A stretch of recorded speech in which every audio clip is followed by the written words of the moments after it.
All right. Welcome, everybody. My name is Eli Harrington, and we are joining you live here on the Marijuana Policy Project Facebook page. Joined with our special guest, Mr. Rick Steves, a man who is not unfamiliar to you all. We are coming to you here from Burlington, Vermont, in the Heady, Vermont studios. We are here in beautiful Burlington. Heady, Vermont is an independent advocacy group publishing company, and today we are very fortunate to get to work with the Marijuana Policy Project, also with Normal, to host Mr. Rick Steves. So thank you very much, Rick, for being here. Good to be here, Eli. We are here at the tail end of what has been a whirlwind tour for you. Travel is not something that is out of the ordinary, but I thought maybe we could kind of start for the folks who are watching on the MPP page, on Facebook, on our Instagram page, and then we'll see this later. Maybe give a little bit of context to what your trip has been, this sort of East Coast swing, where you started, and what you've seen along the way. Great. Well, every 2 years I like to go get out and raise awareness of this issue. And in 2012, of course, it was Washington State, that's my state, and went on a kind of a barnstorming tour there to go to conservative communities and let them know that this is a smart policy and a good thing for our community. 2 years later was Oregon, and then I worked with the Marijuana Policy Project in Massachusetts and Maine in 2016, and I worked with MPP in Chicago a couple months ago, and I've had a beautiful week with MPP from Washington, D.C. to Maryland and Delaware and New Jersey and now in Vermont, and I just really like sharing both my European perspective on this and also our experience in Washington State. So it's been a real good week, and MPP's done a great job of getting the word out. Well, and let's kind of maybe start earlier at the beginning of the week, because you were in Washington, D.C. Right. And I think that's kind of a good way to set the scene, is talking about sort of our federal policy. Right. And I'm curious as far as, you know, sort of how that discussion is going. You're somebody who's been a long-time Normal board member. You've been an advocate for a long time, and you've been an ambassador for this cause for a long time. Right. So what's sort of the tone of the conversation in Washington now, and how has that kind of changed a little bit, and you know, where do you think it might be headed, and where should it be headed? You know, I think this is going to come from the populace. Politicians need to know that it's not dangerous politically to speak common sense on marijuana reform policy, and I like to really remind anybody who's a decision maker, this is not pro-pot. Some people are pro-pot. I'm not pro-pot. I'm anti-prohibition. I'm pro-civil liberties. I'm anti-racism. I'm pro-fiscal responsibility. There's a lot of ways you can frame this. But you know, a lot of politicians, it's just the reality of our government. They understand what's right, but they have to vote what's going to keep them in office. And the perception is the people are afraid of this. So we've got to normalize, that's why I'm a board member of Normal, just normalize the approach to marijuana. It's not as big, scary, reefer madness kind of thing as people have been wired to believe it is. And what we try to do is take the freakiness out of it and let people know this is just common sense, good policy. And that's what we were talking about in Washington, D.C. And it was interesting when we were in Washington, D.C., people told me, you know, this is really, it floats on all the aides, the legislative aides. And there are a lot of people in their 20s and 30s. And they're the ones that are there learning about this, asking the smart questions. And then, you know, their representative or their senator, you know, they don't really know what's going on with this. They sit down, what should I do about that? And the aides say, well, you know, Washington and Colorado did this. DUIs didn't go up. Crime didn't go up. And you want some tax revenue? Boy, you're going to get some tax revenue. And, you know, you can talk to your senator that way. Well, and increasingly, you know, like you said, it's not a partisan issue, you know, necessarily, and it's something that appeals to a lot of different people. And I love that intergenerational, multi-generational aspect, because, you know, here we are, we're doing this on a digital live stream. You know, you're somebody who is on a standard, on a public television format, and has been coming to all of our living rooms for years and years. And that's why I think it's so great to have you as an advocate, you know, and as somebody who can sort of help bridge that gap. Because I think for folks like myself and our video producers and our audience here and the Heady Vermont folks, you know, it seems like there's a generational divide. Well, you know, but I don't think my parents aren't Heady square. Vermont, there's going to be, that would be a friendly sort of cross-section of our society. There's a lot of people that are scared to death about marijuana, and we have Hempfest in Seattle. And it's, you know, it's 80,000 people coming out to celebrate cannabis every summer. And you take the average suburban Seattleite and walk him through Hempfest, it's going to it's going to scare them. Yeah. And we've got to remind people, the world is not going to become one big Hempfest if we legalize. Right. Use will not change. I look out my window every morning in my office, and I look at my Andy of Mayberry town, Edmonds, Yep. and I have to remind myself, marijuana is legal in this community. It hasn't Right. changed at all. The only thing that's changed is, there's a shop with a green sign on it as you drive into town. You buy your marijuana there instead of from a criminal on the street, and our law enforcement is redirected at important things rather than running down petty pot smokers. Well, and it's funny because you're somebody whose profession is showing people, right? You could describe things, and as effective as you are as an author, you're also a television visual person. Right. And I think about this with, kind of cannabis reform, how we can tell people and they can go and see it in Colorado, but, here, especially on the East Coast, I think it's something that's foreign, and that you have to really show people. They have to have that experience that you've had where they wake up and say, the sky has not fallen. For a long time, one of the things I wanted to work with the ACLU and with Normal was to get some B-roll, so when there's a marijuana issue in the news, you don't show a bunch of wasted people with huge bongs and dreadlocks. Right. You got to show people playing the piano or sitting around with their friends looking at the view or taking a hike that enjoy mature adult recreational use of marijuana. So we have to change the image of it a little bit. That's why my favorite promotional shot for when I'm going out is I'm sitting at, I don't know if you've seen the shot, but I think we did it for High Times, who's doing a story on me or something like that. But I wanted to be playing my piano with Chopin on the music rack, and I had a wine glass filled with marijuana. Yes, it's beautiful. If you Google, because we were talking about this with our social media team, if you Google Rick Steves marijuana, it's this beautiful picture, like you're holding a great beautiful vintage wine, and you have the bud in your hand. Here's a guy who's your neighbor. I'm sort of, my forte is not being scary, and I think we should take the crime out of the equation. Well, and that's the thing where it's so interesting, right? And we say here as independent advocates in Vermont, we're kind of the pot people. Heady, Vermont, are you guys the weed people, the cannabis reform advocates? And part of our mission is saying, no, we're artists, young professionals, social entrepreneurs. We don't think this is a big deal, and you shouldn't either. Right. But when it comes from you, it strikes a different chord. Well, that's one reason I've decided to spend a little bit of my celebrity on this. I mean, we're kind of hard up in the drug policy reform movement for celebrities because there's a lot of celebrities that enjoy marijuana responsibly, but their managers say you shouldn't go out on this or something. And I'm sort of just a two-bit celebrity, but I'm happy to give my 2 bits to this. And it's just so important that people recognize some of the people you have the greatest respect for in your church, in your business, on your main street.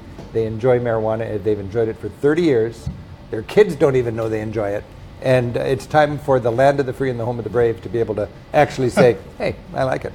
That's right. That's right. And having said that, I'm always clear that I'm not pro-pot. I'm pro-civil liberties. And I acknowledge that marijuana is a drug. It can be abused. We got to take it seriously, just like alcohol. But it's time to stop arresting people for smoking it. Well, and like you said, and you've taken flack from other advocates who don't think that it's far enough. But, you're somebody who I have to remind us and all of our team here that we talk about cannabis all the time. Right. But for a lot of people in the broader public, those suburban, folks, the hockey dads and the soccer moms and everyone in between, it is kind of a scarier thing. And the value of kind of incremental progress. And so I want to know kind of how that discussion has changed for you, because you said in the Senate Judiciary Committee yesterday, back when you started, it was a lot more radical. It was like you and Willie Nelson were kind of, some of the bigger picture celebrities. And so I kind of want to get some of that perspective because, I'm a millennial. We want to see things happen like this on Instagram immediately. But how's the tenor of the conversation changed? Well, it's amazing how fast things have progressed in this area, but we still have to have patience. We have to be realistic. We got to realize that, we're probably speaking to the cannabis community here. Most people, they don't care about it that much. They just don't like the smell of it, and they're worried their kids are going to get into it or whatever. They believe in the gateway effect and so on. So it's a matter of educating people. And I think what you've got to do is remember, you need to respect the anxieties and the concerns and the fears of people who are afraid of marijuana. The rights of employers in their workplace, safety on the road, don't advertise it to kids. There's all this common sense stuff.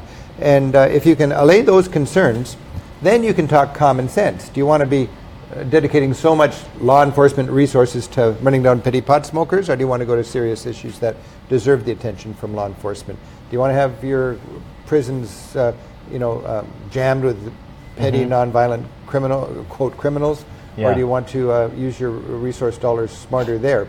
Do you want to have a thriving black market? This is something that, I'm not really into making money from marijuana. A lot of people aren't. That's fine. I just want to stop arresting poor people and black people for smoking it, basically. Yeah. Rich white guys, we can smoke it forever.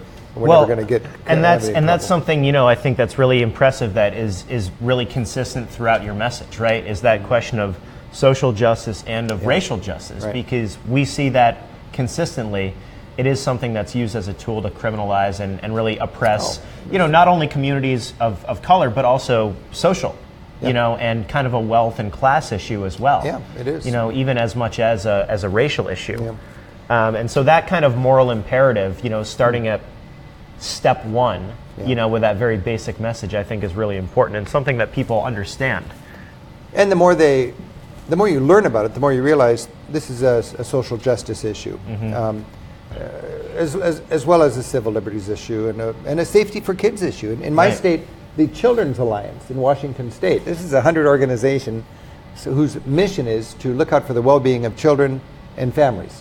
They debated it long and hard in their circle, and they came out and endorsed I-502 in Washington State in 2012 because they know the most dangerous thing about marijuana for kids is the fact that it's illegal, and you got a guy out in the street trying to sell it to you. Yep. It's harder for kids to get it now. I mean, you guys know this, it's kind of common sense, but the general public has to learn. When you legalize, tax, and regulate, you take it off the streets and you put it into a shop, and the shop's going to lose its license if they let a minor come in and buy it. And the toughest carding I've seen anywhere is trying to get into a marijuana retail outlet in Washington State. Right. I get carded. Yeah, exactly. I don't get carded to buy a drink anymore, but I get carded to go into a marijuana shop, which I think is good. Well, and again, we just wrote about this with, in alcohol. They have the dram shop act, which if you're the server, you're the one who's responsible, and that fosters that sense of responsibility in the bud tender or bartender, that they're the ones who are who's checking. We have the live stream. This is part of the fun part of this, is that we get to take questions. So cool. I'm going to sort of wrap those in through our conversation. Okay.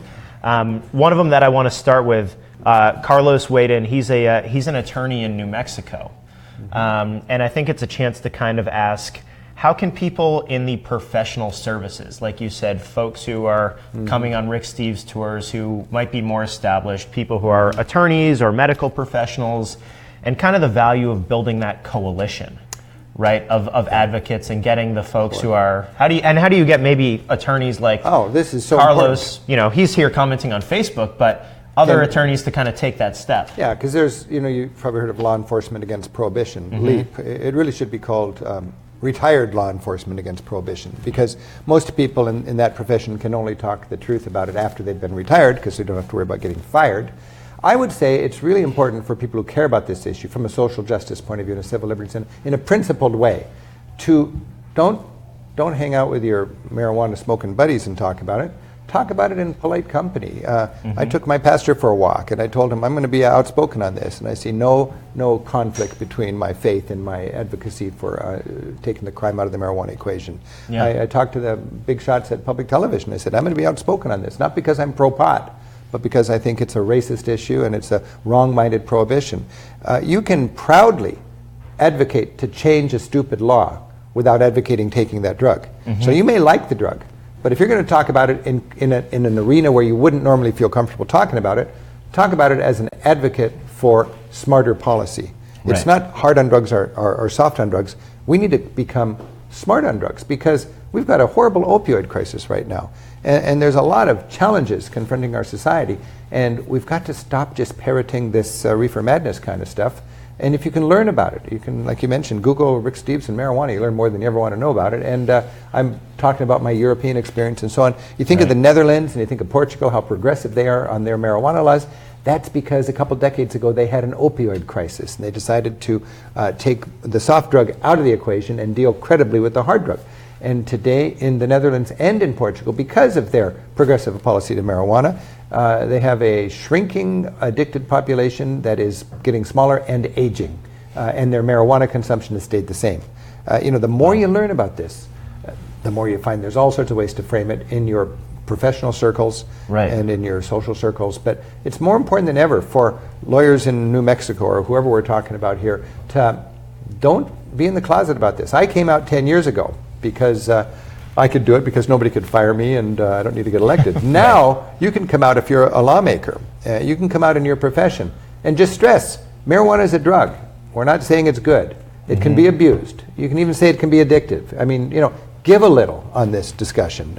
You don't need to be this flaming hemp enthusiast. Well, and I think we've seen. I mean, we're having this conversation here in Vermont. Our lieutenant governor, has been running on this since the mid '90s. I saw his business card back then. Yes, exactly. I know it's Lieutenant Governor Zuckerman. It's a great guy, organic farmer and longtime champion. And I think showing to also the policymakers and the lawmakers that, like you said, you can be out, as it were, and be for common sense and on the side of this. Hey, you could be for safety. You'll still win elections. Well, in our state, a lot of people thought that, Roger Goodman, he's one of our state reps. He was an early outspoken proponent of legalizing marijuana. And his opponent in Bellevue or Redmond and east side of Lake Washington and in Seattle area, they took out all sorts of ads against him. You're soft on drugs and all this kind of thing. And Roger's numbers spiked because the electorate now is smart enough to know this is not reefer madness stuff anymore. It's, Jeff Sessions may embrace this, and some ancient Governor LePage or somebody like that might still be dragging their knuckles. But it's coming full circle around where now, if you're seen as, being primitive and anti-cannabis reform, then it's almost embarrassing. Negative. Right. And as you mentioned, it's over time young people who realize, it's not gonna, it's it's less dangerous than alcohol. Young people are going to realize the sensibility of this. But once again, what undergirds the whole discussion to me is there's no correlation between how strict the laws are and how much is consumed. Every opposition point assumes if you legalize smartly, use is going to go up. And it doesn't. We've done it now. In Colorado and in Washington, use stays essentially the same. What goes up is smart use of your law enforcement and tax revenue. And if you want to appeal to somebody on tax revenue, it's my governor, Jay Inslee, when he was elected the day we legalized marijuana in Washington. And welcome to office. Here's your key and figure this out. He knew nothing about it. He didn't even it wasn't his thing. Yeah. And all of a sudden he's in Eric Holder's office talking about these fine points of marijuana leaking into the next state or whatever. And now, 5-6 years later, Governor Inslee he's on board because he knows last year he did not arrest 8,000 people he would have arrested otherwise. Yeah. That saves a lot of money and a lot of heartache. And also, we've taken a thriving black market and we've decided to tax the heck out of it and regulate it. And my governor got $310 million of tax revenue last year because of this. And whatever your political affiliation and whatever your representative's political affiliation, that extra tax revenue money in these state budgets really helps things and it can be move earmarked smoothly. And any state gets to design the law to fit their values. So in my state, we have I just have the notes here. We had a $1.4 billion in annual sales, $310 million of tax revenue generated. Of that, $140 million was for the Basic Health Trust Fund, health issues. $90 million was for the general fund, and $40 million was for prevention, education, and health centers. $40 million in my little state for education against drug abuse. And what's really great is when you stop the reefer madness stuff, suddenly parents, teachers, and cops have more credibility with young people about the real dangers of hard drug abuse. What's not to like about that? And this is always such an interesting conversation when you talk to folks who have been longtime advocates, because the question comes up: how do you talk to your kids about this, and what do your children think? What's their perception? And as things normalize, you hear from opponents that normalization, kids are gonna start thinking that this is okay and that this is and. Hey, the more okay it is, the less they're going to do it. Right, it's boring. It's boring. Grandma's rubbing it on her elbow. Right, that I think is the favorite. One of my favorite comparisons. Yeah, so my kids just roll their eyes because they, it's Dad's talking about pot again. Right. Here we go.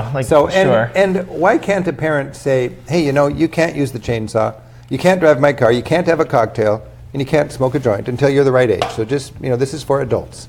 That's real parenting. Not reefer madness kind of stuff. Because then the kids, you're going to lose credibility and respect from the kids. And they're not dummies. With the internet, when their friends out in the street and in the park, we've got to be credible for kids this way. And again, we have a track record. And there's no question in Colorado and in Washington, teen use has not gone up since we legalized. You can make a case that it's actually creeping down. But the fact is, it's harder for kids to get marijuana in my state than in other states, because it's not sold on the streets as much, and it is sold in carefully regulated legal outlets, retail outlets, where you can't get in the door unless you're of age. Well, and speaking about that, you're someone who's familiar with the regulations and has traveled around quite a bit, and has advocated for, I think smart and pretty comprehensive regulations. And we have a question from Nicole, which is relevant, asking she's asking which state system you think is the best. And, I think there are probably elements of each one. Right. So what do you think are those different elements and, those policy levers which are being pulled effectively, and which ones people should think about? And, here in the East Coast, I want to bring up especially to make sure we talk about lounges. Yeah. Because you talk about this in Amsterdam, it's a big topic in Massachusetts, and it's kind of all over the country. That's sort of the next step in policy. So, well, Nicole, remember, you take down a prohibition incrementally, and we can learn a lot from the prohibition against alcohol. At first, it was I think it was New York State, and it was just beer, and then other states, and then hard liquor, and then home brew. But they didn't offer home brew until they realized the sky's not going to fall when we start to have alcohol again. So we are going incrementally. In my state, we were so careful because we didn't want to overreach. We knew it was a stretch here, and we just wanted to win the election. So no home grow, very, very strict DUI, very strict defense of employers' rights in the workplace, and all this kind of stuff. What's the best? Well, every state gets to decide what they want. I know Vermont is very interested in not having big corporate structures. They want to have a small business, and I wish it was all that way. And there's a reality, and people have told me, this is the United States of America, it's corporate friendly. There's going to be some big marijuana industries in the future, but it can be done smartly, and I wish it was just small mom and pops and cottage industries, but who knows how we can control that. Society has to decide how greedy are you going to be with taxes. I love the thought of taxing the heck out of it, because more people aren't smoking. You're taking this away from gangs and organized crime. Remember, when you raise $310 million in 1 year in tax revenue in Washington State, that money didn't come out of people's pockets. That came out of the black market industry, and it's just redirected. But we had it a little bit high, I think, on the taxation level, and that keeps a reason for there to be sales on the street. In Oregon, they learned from us, and they cranked down the tax revenue, tax rates, making it cheaper legally, with less of an opportunity for a black market to survive. So you've got to finesse it that way. Right? There's a sweet spot. Yeah. And, I don't think it needs to be cheap legally, but it's got to be in the ballpark of what is the street cost. And then you got to remember, a normal consumer would far prefer to buy it from a reputable shop than does some guy in the street. Right. So there's a little bit more of a premium paid for. Yeah. So you got to look at that, and you got to decide what kind of restrictions are you going to have for advertising. It's interesting to go to Europe, because every country in Europe has a different approach to this. And in Spain, they've got the cannabis clubs, which are interesting. When they can't have retail sales. In the Netherlands, they've completely ignored the back end. They call it the gray area, so they don't know how to. It's just the government doesn't want to know how they retail and distribute. And it just shows up here in the same. It just shows up somehow. Okay, sure. And they allow the retail sale of it, and they have the public lounges. In the future, I think home grow is pretty much accepted, and I think it's defensible from a medical marijuana point of view also to have some home grow. And then the other issues are, where can you locate the shops? The other issue is, can you have public lounges?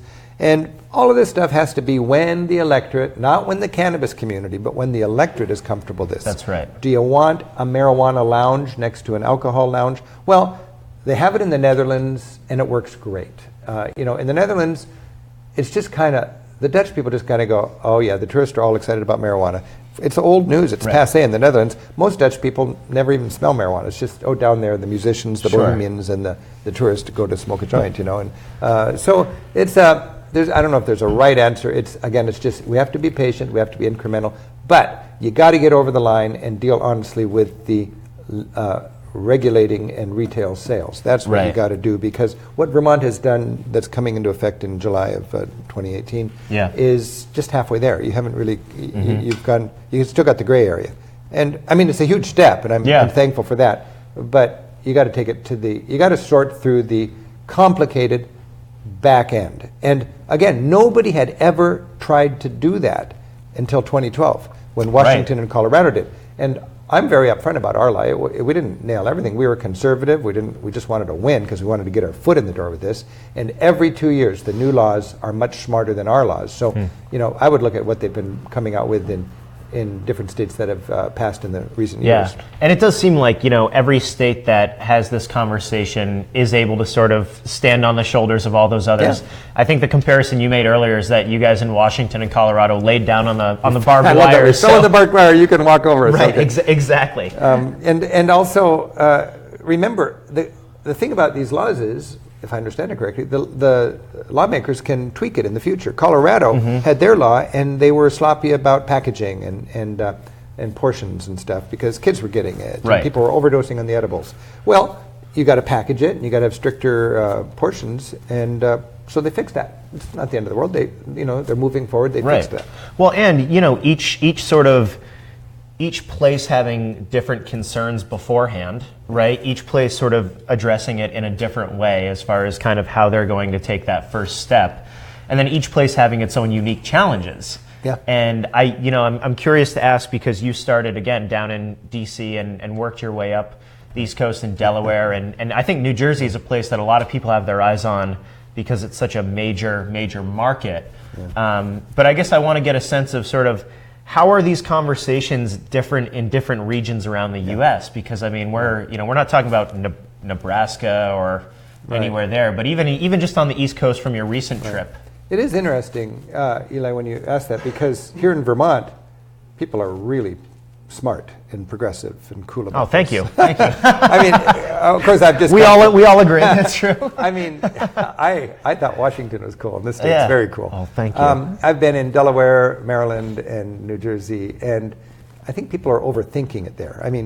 Somebody said, well, we've already trained the dogs to smell marijuana. We can't just, backpedal on that. As if that matters. You're locking up people for smoking pot, and you're worrying about you trained the dog wrong, The dogs probably aren't going to complain, in all honesty, right? I know, they'll be all right. They're just, they're just the concerns that are being raised.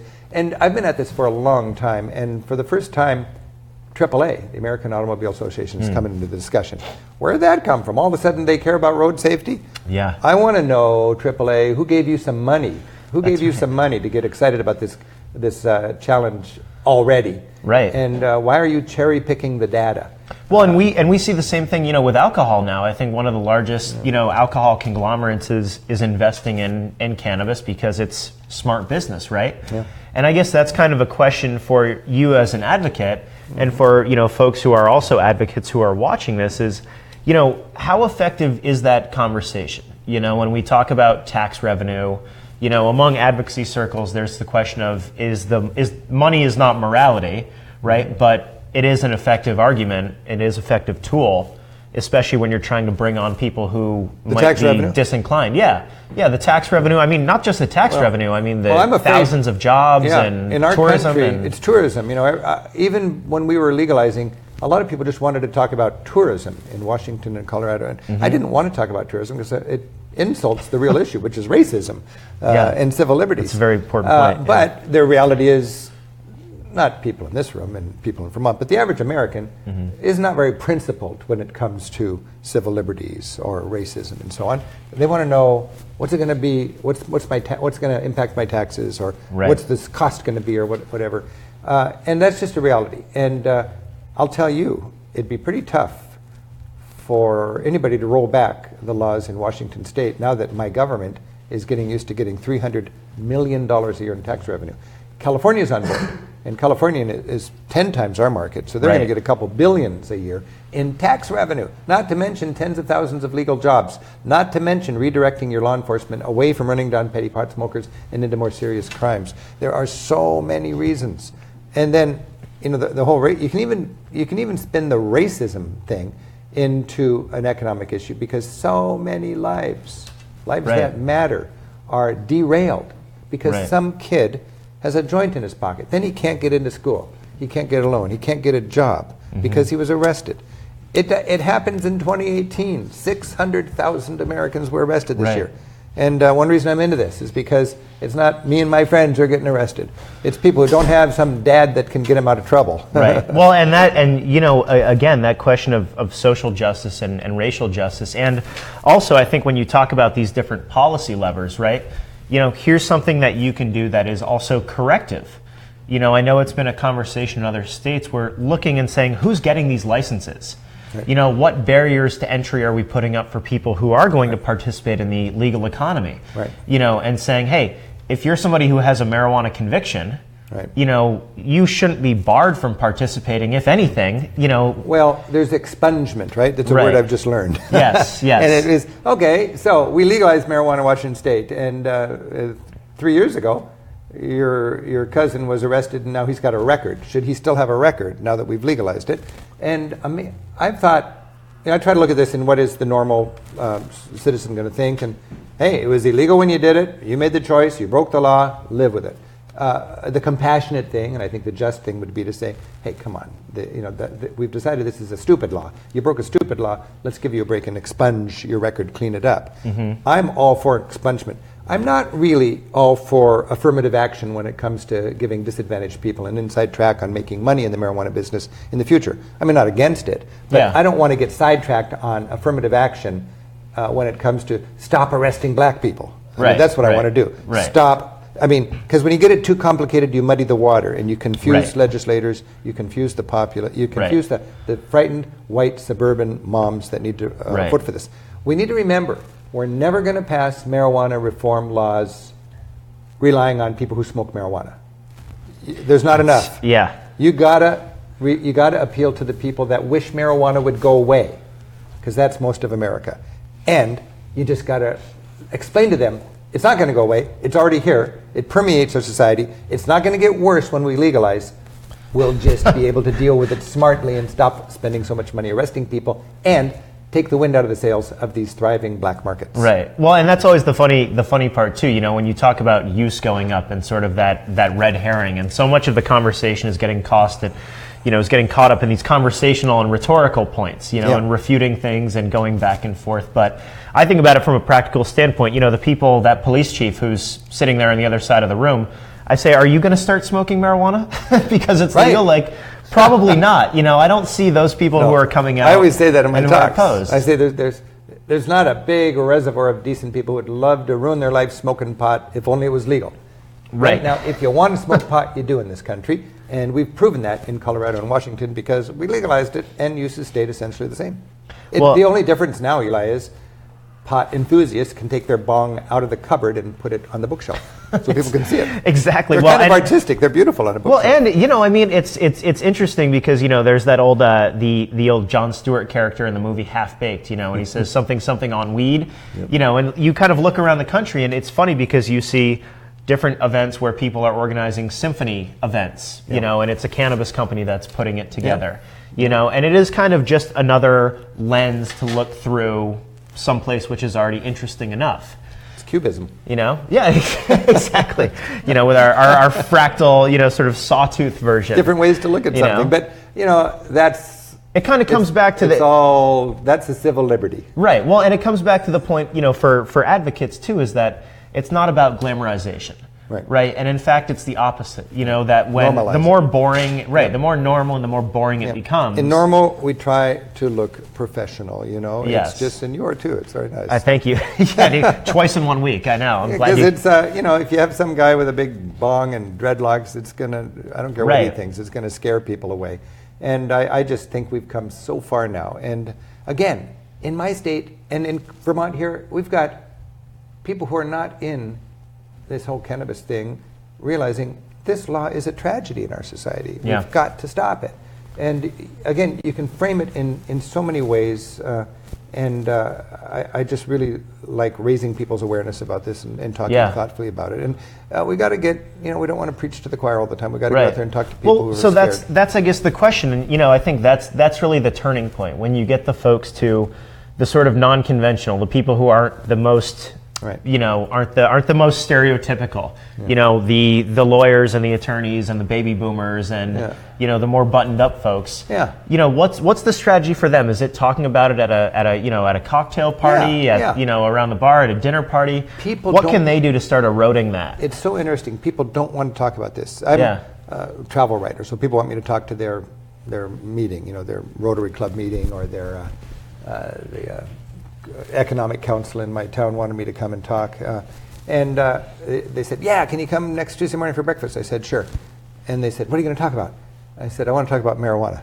Oh, no, you can't talk about marijuana. Why not? Right. I said, I'm not going to come unless I can talk about drug policy reform. And I promise you, I'm not pro-pot. Right. I just want to talk about ending a very painful prohibition in our society.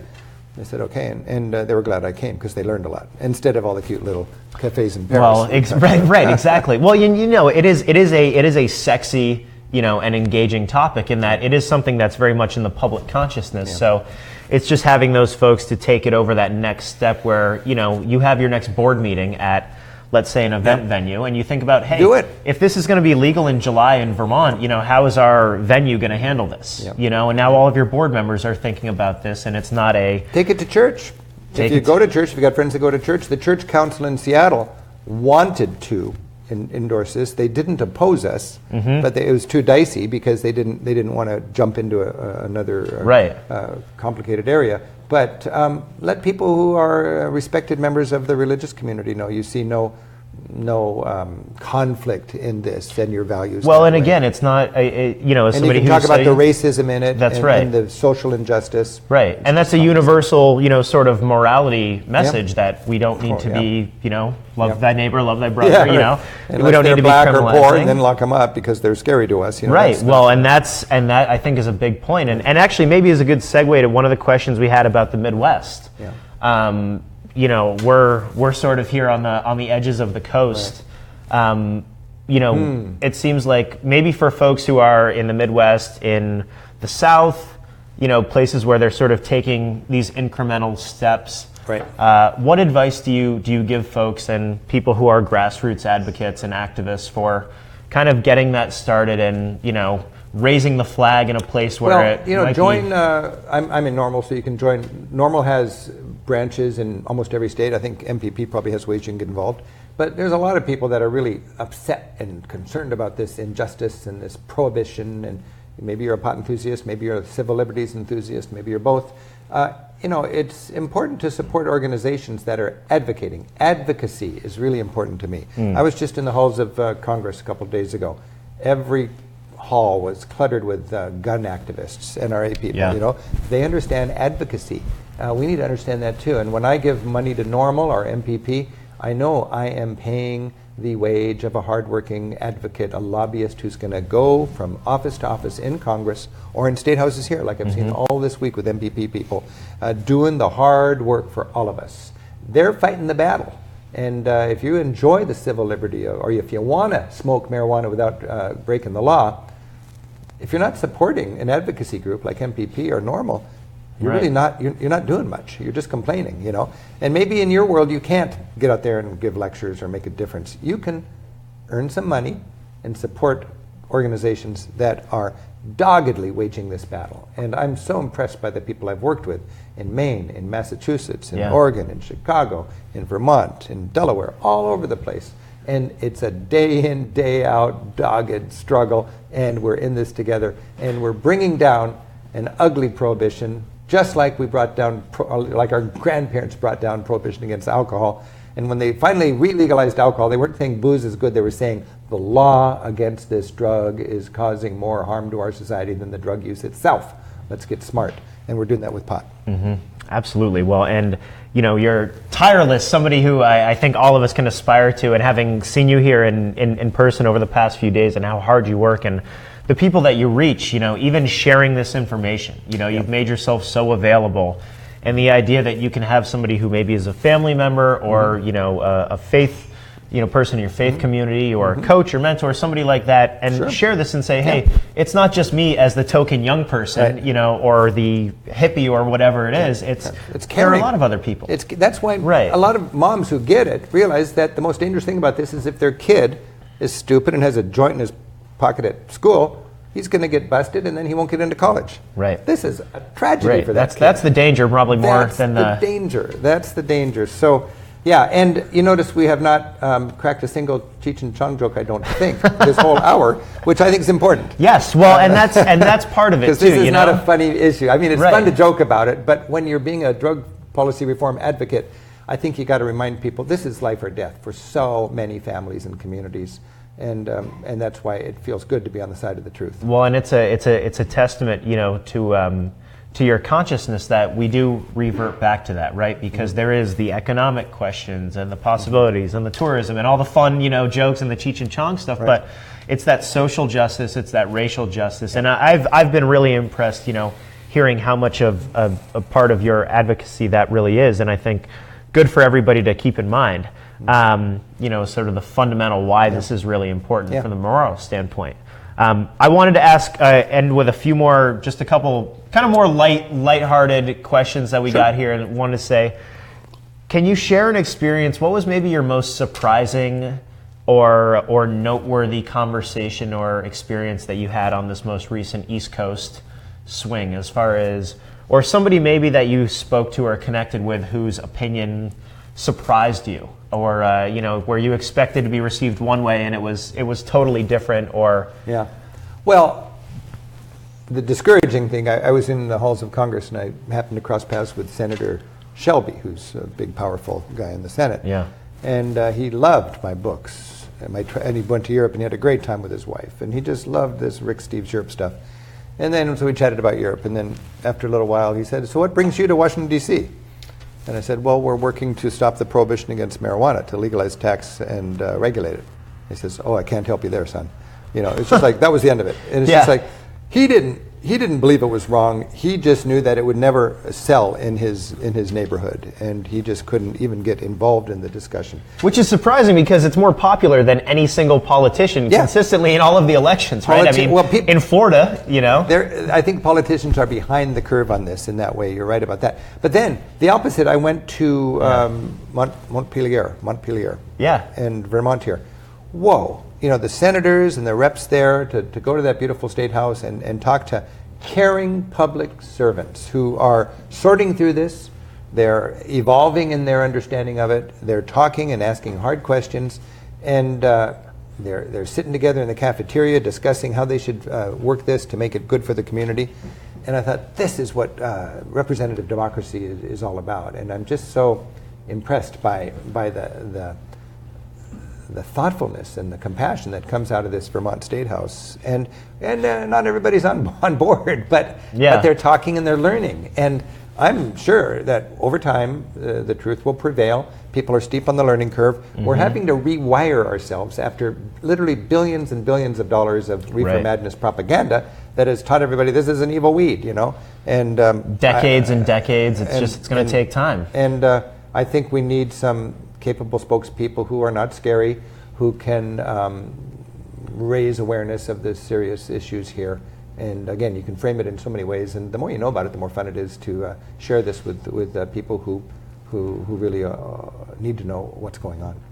Well, and maybe we'll end on that. Sort of one thing I think that's been interesting with cannabis and is that all the different kinds of people in different walks of life. Right. And you're somebody who travels the world, get to talk about cannabis policy, and also experience all these different cultures. And I'm wondering maybe if you can leave us with a travel experience, whether it be in a legal state in the U.S. or in Europe, that involved cannabis that sort of surprised you, or maybe where cannabis opened the door or put a unique kind of twist on something you were doing already, or maybe you were in Spain researching something totally different and walked into a social club without even knowing that it was going to happen. But I don't want to talk about my experiences smoking pot abroad necessarily, but I will talk about how in Europe you just don't paint drug policy with a broad brush. Every country has its own policies, and for me it's just really interesting to see how Europeans are finding creative ways to stop legislating morality and start finding pragmatic harm reduction ways that they can help their community sort out this complicated issue. Pragmatic harm reduction is what drives things in Europe. Moralization and incarceration is what drives things in a lot of cases here in the United States, and I'm inspired by Europe in that regard a lot. Well, we thank you again for joining us and inspiring all of us, and not only helping us guide so many of us through Europe and through our travels, but through this conversation, because again, your value as an advocate and activist who helps bridge so many of these gaps, and make this a less scary, less sort of fringe topic is incredibly invaluable for all of us, and especially with the social justice undergirding it. You know, I mean, again, it's so easy to get caught up in everything else, and you have this great way of simplifying and saying, no, this is wrong, and we know why. And there's nothing wrong with emphasizing the civil liberties end of this. I've had police officers track me and know all of my things that I talk about, and they say, I disagree with you on almost everything, but the one thing I agree with you is the civil liberties. Americans should be able to exercise their civil liberty. And as I like to say in my talks, I'm a hardworking, church-going, kid-raising, tax-paying American citizen. If I work hard all day long and I go home and I want to smoke a joint and just stare at the fireplace for 3 hours, that's my civil liberty, right? That's America. Beautiful. Well, thank you very much, Rick. It's been an honor. We appreciate having you. Thank you guys for joining us here, the studio audience. Thanks for watching. And thank you guys for joining us online. Please share this with your friends. Happy travels. Beautiful. Even if you're just staying home.